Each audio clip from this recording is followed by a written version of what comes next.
No, siguro, Bonaire presente junto com a Arvo Corsol, há mais Bonaire presente junto com o havenmeester e também diretor de toezicht aan having. Então, se trata evento importante para Bonaire, porque netamente é momento que nós conversar com os cruise lines e também momento para nós reconectar o papel tocante de manejo de turismo e também cruzeiro.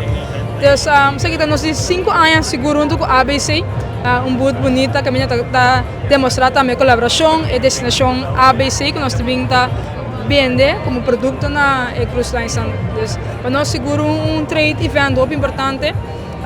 Mira, não somente de cruise lines, mas também media partners e também outras destinations que vamos conversar e deliberar com outro tocante de indústria marítima de turismo. Para nós feedback de cruzeiro na porcenta meet lugar com 3 destinações. Não, é algo bonito, mostra também a colaboração entre Israel e aqui e nós temos comentário super positivo, pessoal. Mira, é collab entre a ABC, então nós cada destinação tem nicho nós também se cria uma experiência para o turista então é cruise line apreciar isso aqui também naturalmente.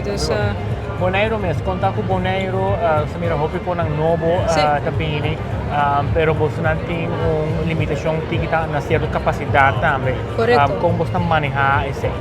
Sim, não, correto. Bonaire está maneira boa, muito chiquito, é único comparado com outro caminho então para nós é importante para ter bom balanço entre a experiência de nós visitantes, mas também a experiência naturalmente de nós que viver na isla.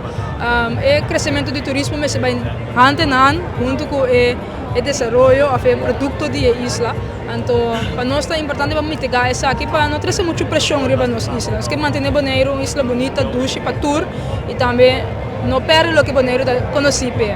Naturalmente, natureza, a tranquilidade que você sente, a safety, etc. Isso é coisa muito importante para nós que nós também conversar também com os partes para nós que a Bonaire está para perto, onde nós que vai, onde nós que chega, a diferença que nós que para Bonaire, então, como para que sair junto, conversando junto para lograr o meta na cubotim.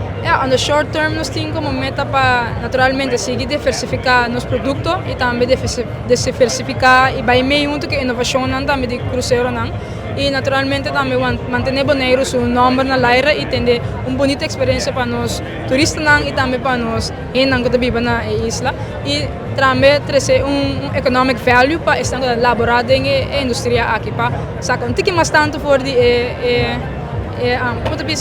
economic development dessa aqui. Então, sacar mais sem que não kami ko ting oportunidade para crescer e também diversificar a experiência para turistas e também para nós na isla.